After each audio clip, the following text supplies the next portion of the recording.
봄에는 시를 한 편 읽고 싶다는 생각이 들지 않으세요? 저만 그런가요?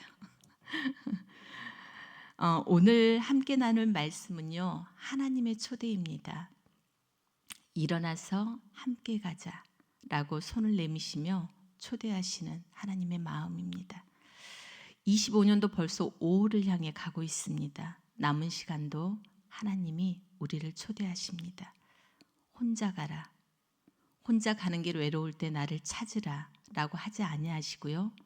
일어나서 함께 가자라고 말씀하십니다. 오늘도 힘을 내서 함께 걸어가자 하시면서요.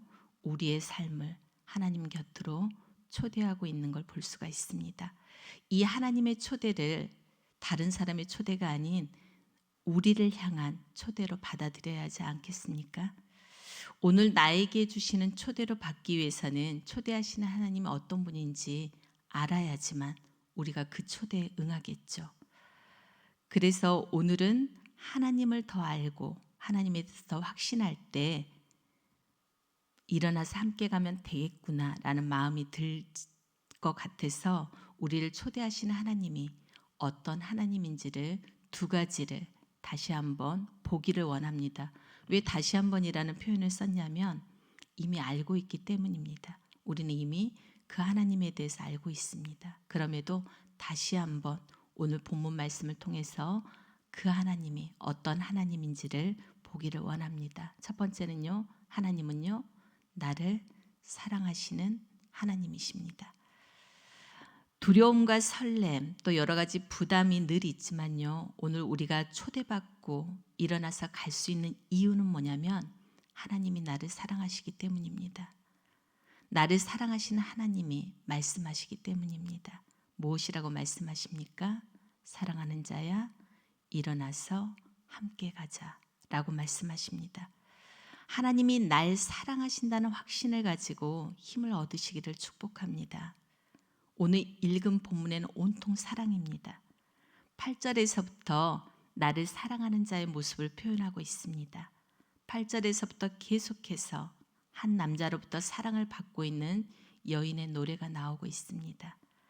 우리를 사랑하시는 하나님의 마음이 여기에 담겨 있다라고 생각합니다. 8절을 다시 한번 읽어보겠습니다. 내 사랑하는 자의 목소리로구나.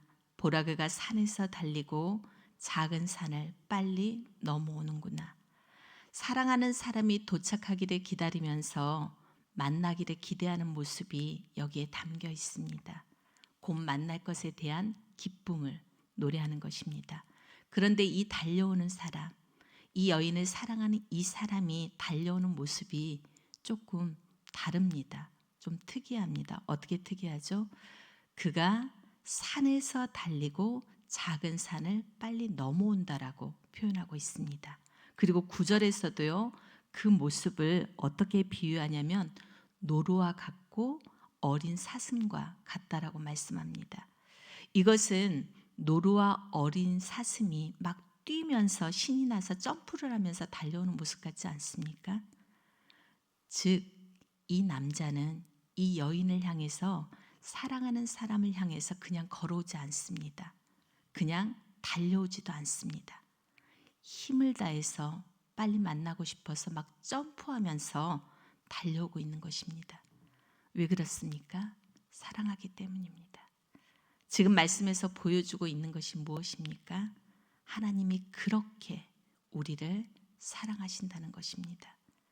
우리를 초대하시는 하나님, 일어나서 함께 가자고 말씀하시는 그 하나님이 그냥 빈말로 하시는 게 아니라 우리를 사랑하셔서 다가오신다는 것입니다. 너무 사랑하셔서 점프를 하시면서 열정을 다해서 막 뛰어오고 계시다는 것입니다. 우리는 하나님이 날 사랑하신다는 이 말을 너무나도 많이 듣습니다. 이 말을 들을 때 종종 미지근한 마음으로 느끼는 경우가 참 많은 것 같습니다. 날 사랑하시지, 알지. 그런데 열정이 느껴지지 않습니다. 때로는 이런 마음도 듭니다. 이제는 하나님도 나에게 질리셨겠지. 매번 반복해서 넘어지는 내 삶에 아마 하나님도 굳은 살이 배겼을 거야. 그럼에도 날 사랑하시지 뭐. 이런 마음은 아니신지 모르겠습니다. 이런 마음을 가지는 것은요, 마치 하나님도 우리와 같을 거라고 생각하기 때문입니다. 인간의 사랑은 영원히 막 뜨겁게 지속되지 않습니다. 뜨거워졌다가 식었다가를 반복하지 않습니까? 하나님도 그럴 거라고 생각하는 것입니다. 날 사랑하신다는 건 알지만 그 열정과 나를 향한 뜨거움에는 좀 무감각해지는 것입니다. 그러나 오늘 우리들에게 다가오셔서 일어나서 함께 가자라고 말씀하시는 이 하나님은 어떤 분이십니까? 마음을 다해서 사랑하신 하나님, 그것도 변함없이 우리를 사랑하십니다. 사랑하시는 하나님, 그 하나님이 우리에게 말씀하시는 것이 무엇입니까? 일어나라, 그리고 함께 가자는 것입니다. 우리는 이 초대에 어떤 확신을 가져야 합니까? 하나님이 나를 사랑하신다. 나를 온전히 사랑하신다는 확신입니다. 그리고 읽은 말씀을 보면요, 계속해서 하나님의 열정을 볼 수가 있습니다. 산을 넘어오는 모습에서 점프만 해올 뿐만이 아니라요, 이 산이 무엇이냐면 어떻게 보면 장애물입니다. 산을 넘어와야 하는 것입니다. 지나가야 하는 방해물이 산입니다. 그러나 하나님의 사랑은요, 그런 장애물을 넘으신다는 그런 모습도 들어있는 것입니다. 하나님의 사랑이 그렇지 않습니까? 하나님이신 그분이 우리를 위해서 이 땅에 오셨습니다. 하늘의 영광을 버리고요, 낮고 낮은 죄로 가득한 이 땅에 친히 오셨습니다. 율법의 저주 아래 친히 들어가셨습니다. 우리의 삶 한가운데로 장애물을 뚫고 들어오셨습니다. 그러면 우리가 무엇을 생각할 수 있습니까? 나를 위해서 어떠한 장애물도 넘고 오신 그 하나님께서 날 위해서 무엇을 못하시겠는가? 이런 마음이 들지 않습니까? 하늘의 영광을 내려놓고 친히 하나님께서 이 땅에 오셨는데, 그리고 나를 사랑하시는데 하나님께서 무엇을 나에게 해주지 못하시겠는가? 라는 마음이 들지 않습니까? 이것이 바로 하나님의 사랑이라는 것입니다. 로마서 8장 31절 하반절은 이렇게 말씀합니다. 하나님이 우리를 위하시면 누가 우리를 대적하리요? 그리고 32절에는 이렇게 말씀하십니다.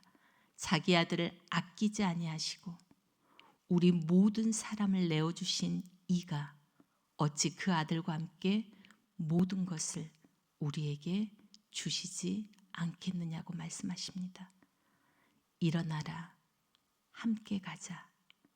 초대하신 하나님이 어떤 분이십니까? 이 장애물도 뛰어넘고 우리들을, 아니 나를 찾아오신 하나님이십니다. 나를 사랑하시는 그 하나님, 그 하나님의 부르심을 신뢰하면서 따라갈 만하지 않습니까?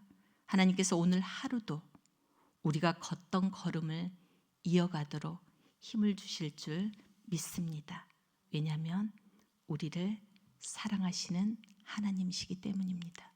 이 하나님의 사랑을 다시 한번 우리가 깨닫고 또 다시 일어나서 걸어갈 힘을 얻으시는 그런 하루가 되기를 소원합니다. 두 번째는요, 이 사랑하시는 이 하나님이 우리와, 아니 나와 함께 동행하신다는 사실입니다. 혼자가 아니라는 것입니다. 하나님이 우리를 부르십니다. 사랑으로 부르십니다. 일어나라고. 그러나 일어나도 혼자 한번 가보라고 하지 않습니다. 함께 가자, 동행하자라고 하시는 하나님이십니다.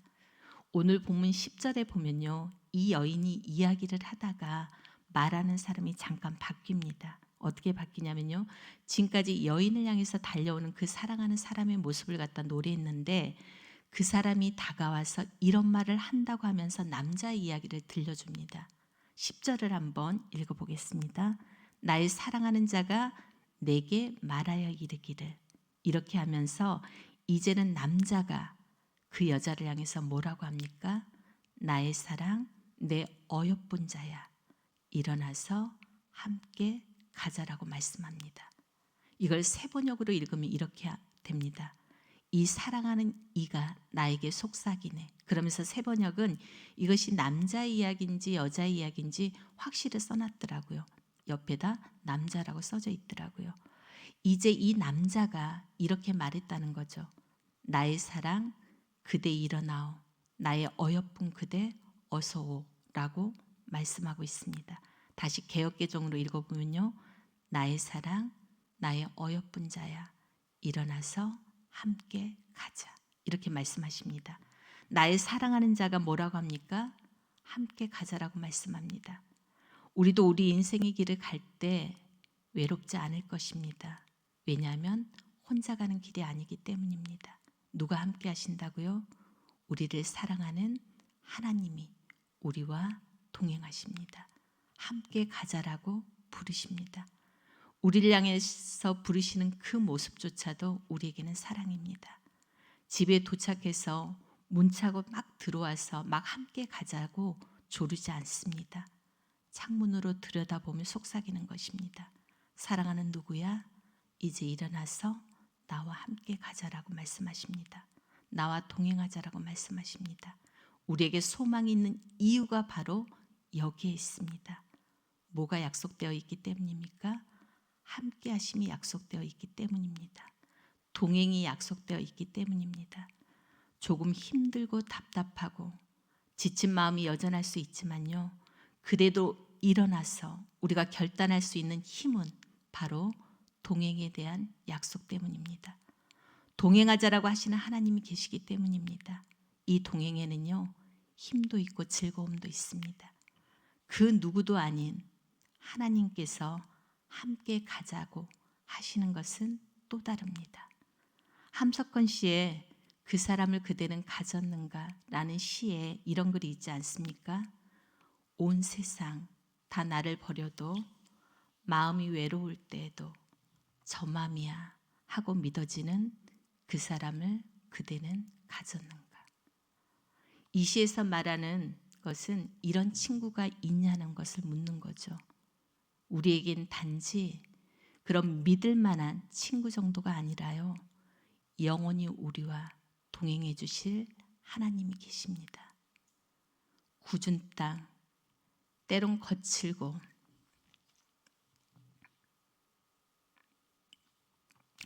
험한 땅을 걸어갈 때에도 오롯이 동행해 주실 하나님이 계신 것입니다. 그 길 가운데서 교제하며 사랑을 나누고 싶어 하신 하나님이 일어나서 함께 가자고 하십니다. 우리의 직장에, 우리의 사업장에, 우리의 목장과 가정에 하나님이 함께 하십니다. 그 속에서 우리는 버틸 용기를 내고 기댈 힘도 나온다라고 생각합니다. 그리고 동행한다는 것은요, 하나님이 우리의 목자가 되어주신다는 것입니다. 내가 어떤 길을 걸어가든 두려움이 없습니다. 나는 실패하고 넘어져도 동행하시는 하나님이 계시기에 염려가 없습니다. 이 고백이 우리의 고백이 되기를 원합니다. 감독관처럼 우리를 지켜보는 것이 아니라요, 동행해 주시는 하나님이 우리에게는 계십니다. 우리의 마음을 아시고 공감하시고 계신 하나님이 우리에게 말씀하십니다. 일어나서 함께 가자. 너 혼자가 아니다라고. 이 하나님의 초대를 오늘도 우리가 꽉 한번 붙잡아 보면 좋겠습니다. 그리고 하나님과 동행하면서 힘을 내는 오늘의 삶이 되기를 축복합니다. 우리 이 시간 기도하기를 원합니다. 하나님이 오늘 우리에게 말씀하십니다. 나의 사랑, 나의 어여쁜 자야. 일어나서 함께 가자고 하십니다. 하나님이 나를 사랑하신다는 확신, 나와 동행하신다는 확신이 우리 마음 가운데 충만하게 하옵소서. 오늘도 하나님의 초대를 붙들고 조금 어려운 시간들이 이어진다 할지라도 선하신 하나님의 능력을 붙들고 일어나서 승리하는 하루가 되기를 기도하시면서요. 마지막으로 오늘은 경로 행사가 진행됩니다. 오후 안의 여정 가운데 안전을 지켜주시고 기쁨으로 충만한 시간이 될 수 있기를 기도해 주시면 감사하겠습니다. 우리 이 세 가지 기도 제목 붙들고 주님 앞에 나아가기를 원합니다. 기도하시겠습니다. 사랑이 많으신 하나님 아버지, 은혜를 감사합니다. 오늘 또 아가서를 통하여서 우리에게 말씀하십니다. 하나님이 어떤 분이신지를 다시 한번 우리에게 말씀하십니다. 하나님은 우리를 사랑하신 분이고 하나님은 우리와 동행하기를 원하시는 분이심을 다시 한번 우리에게 말씀하십니다. 하나님, 그 하나님이 내 아버지가 되심을 감사합니다. 나의 어여쁜 자여, 나의 사랑하는 자여, 일어나서 함께